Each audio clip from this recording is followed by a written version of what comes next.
Once upon a midnight dreary, while I pondered weak and weary over many a quaint and curious volume of forgotten lore, as I nodded nearly napping, suddenly there came a tapping as of someone gently rapping at my chamber door. "'Tis some visitor," I muttered, "rapping at my chamber door, only this and nothing more." Distinctly I remember it was in the bleak December, and each separate dying ember wrought its ghost upon the floor.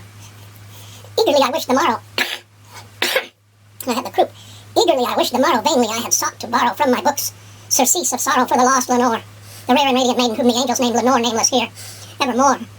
And the silken, sad, uncertain rustling of each purple curtain thrilled me, filled me with fantastic terrors never felt before.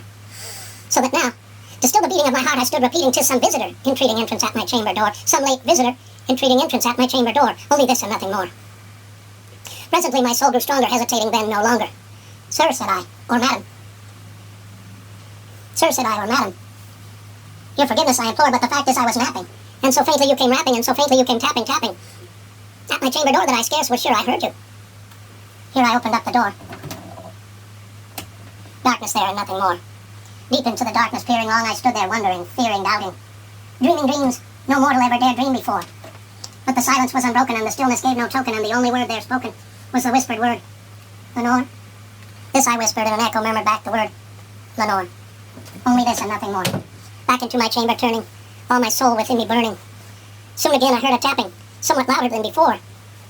"Surely," said I, "surely there is something at my window lattice. Let me see then what thereat is, and this mystery explore. 'Tis the wind and nothing more." Open here I flung the shutter, what with many a flirt and flutter, in there stepped a stately raven, from the saintly days of yore. Not the least obeisance made he, not a minute stopped or stayed he, but with mien of lord or lady, perched above my chamber door, perched upon a bust of Pallas, above my chamber door perched and sat, and nothing more. And this ebony bird beguiling my sad fancy into smiling, by the grave and stern decorum of the countenance he wore. "Though thy crest be shorn and shaven, thou," said I, "art sure no craven, ghastly grim and ancient raven, wandering from thy nightly shore. Tell me what thy lordly name is, on the night's Plutonian shore." Quoth the raven, "Nevermore." Much I marveled this ungainly fowl to hear discourse so plainly, though his answer little meaning, little relevance he bore, for we cannot help agreeing that no living human being ever yet was blessed with seeing bird upon his chamber door, bird or beast, upon the sculptured bust, above his chamber door, with such name as Nevermore. But the raven sitting lonely on the placid bust spoke only that one word, as if his soul in that one word he did out pour. Nothing farther than he uttered, not a feather than he fluttered, till I scarcely more than muttered, "Other friends have flown before. On the morrow he will leave me as my hopes have flown before." Quoth the raven, "Nevermore." Startled at the stillness broken by reply so aptly spoken, "Doubtless," said I, "what it utters is its only stock and store, caught from some unhappy master, whom unmerciful disaster followed fast and followed faster, till this song one burden bore, till the dirges of his hope one melancholy burden bore of never, nevermore." But the raven still beguiling my fancy into smiling, straight I wheeled a cushioned seat, instead of in front of bird and bust and door, and on the velvet sinking, I betook myself to linking fancy unto fancy, thinking what this ominous bird of yore, what this grim, ungainly, ghastly, gaunt, and ominous bird of yore meant in croaking nevermore. This and more I sat in guessing, but no syllable expressing to the fowl whose fiery eyes now burned into my bosom's core. This and more I sat divining, with my head at ease reclining on the cushion's velvet lining, with the lamplight gloating o'er, whose velvet violet lining with the lamplight gloating o'er she shall press. Ah, nevermore. Then methought the air grew denser, perfumed from some unseen censer, swung by seraphim, whose footfalls tinkled on the tufted floor. "Wretch," I cried, "thy God hath lent thee, by these angels he hath sent thee respite, respite and nepenthe from thy memory of Lenore. Quaff, oh quaff this kind nepenthe, forget thy lost Lenore." Quoth the raven, "Nevermore."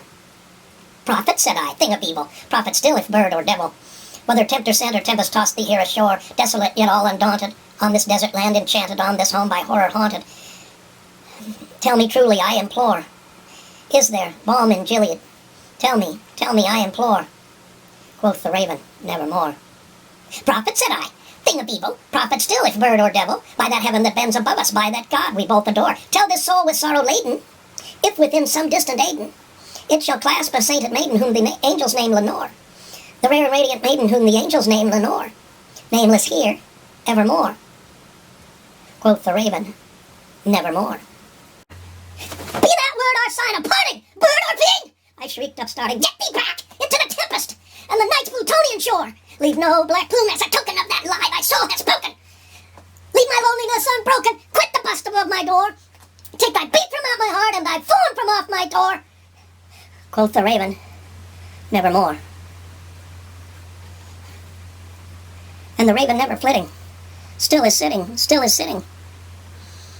On the pallid bust of Pallas above my chamber door, and his eyes have all the seeming of a demon's that is dreaming, and the lamplight o'er him streaming casts his shadow on the floor. And my soul from out that shadow that goes drifting on the floor shall be lifted nevermore.